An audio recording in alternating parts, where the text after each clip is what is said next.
দর্শক আসসালামু আলাইকুম। আপনারা দেখতে পাচ্ছেন আমার আজ 20 দিনের ছাত্র গাড়ি চালাচ্ছে। আমরা বিশ্ব রোডে আছি। আপনারা আমাদের ভিডিওটা মনোযোগ সহকারে দেখবেন যে কোন কায়দায় সে গাড়ি চালাচ্ছে। আমাদের 6 সিটের আসতে মানে চাপে চাপে একজনকে সাইড দিয়ে দিতে হবে আস্তে আস্তে। দাদা আমাদের ম্যানুয়াল গাড়ি, 6 গিয়ারের গাড়ি, 10 সিটের গাড়ি, নাবানা গাড়ি।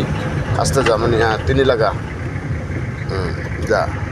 তো বিশেষ করে আপনারা এইগুলো ফলো করবেন যে সে কীভাবে গিয়ারে লাগায়, কীভাবে স্টারিং, তার চোখের নজর কোন দিক, ছাউনিটা আসতে যাও, দ্রুত না।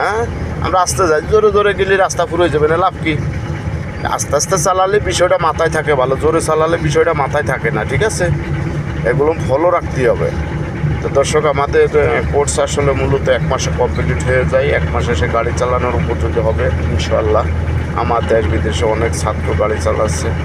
তো আমার ভিডিওটা দেখে আপনারা যদি অনেকে মনে করেন বেকারত্ব থেকে কি হবে, আমার ছেলে বেকার বা সে পড়ালেখা বাদ দিয়ে মোবাইল টেপে এদিক যায় সেদিক যায়, তাকে কাজ শিখাতে পারেন। যারা বাইরে যাবেন তারাও হাতের কাজটা শিখতে পারেন। আসলে ড্রাইভিংটা এরকমের সারা বিশ্বে ড্রাইভিংটা চলে।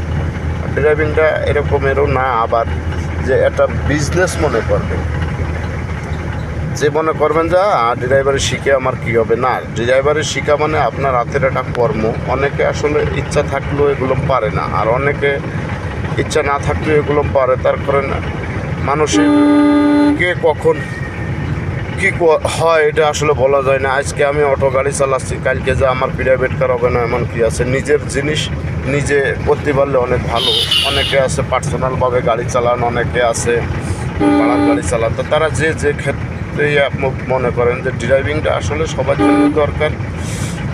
আপনারা ড্রাইভিংটা শেখেন আর আমাদের ভিডিওটা দেখেন, আমাদেরকে উৎসাহ লাইক করবেন, শেয়ার করবেন, কমেন্ট করবেন।